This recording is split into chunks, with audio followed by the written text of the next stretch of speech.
বাজে ঘড়িতে দুপুর 2টো, আর দুপুরবেলায় আমার লাঞ্চ টাইম হয়ে গেছে। তো আজকের মেনুতে আমি কি কি রান্না করেছি সেগুলি তোমাদের সঙ্গে শেয়ার করব। তো আজকে রান্না করেছি এই যে এখানে আলু ভাজা করেছি, আর এটা করেছি নোটে শাক ভাজা আলু দিয়ে, আর এটা করেছি ভেজ ডাল, মানে সব কিছু সবজি মিলিয়ে কুমড়ো আলু সব মিশিয়ে ভেজ ডাল করেছি, আর এখানে করেছি আমের চাটনি, আর এটা করেছি পাতলা পাতলা করে একটু ঝোল ঝোল, ভাতটা মেখে খাবে। আর এখানে করেছি পনিরের তরকারি, আর এখানে উচ্ছে আর পটল ভাজা, সেটা আমার জন্যই হয়েছে, ছেলে মেয়ে তো খাবেই না, আর তোমাদের দাদাভাইও খায় না।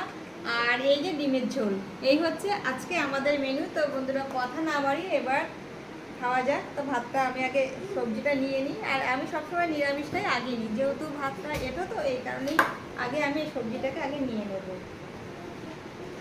তো বন্ধুরা এই যে গরম গরম এক ডেকচি ভাত,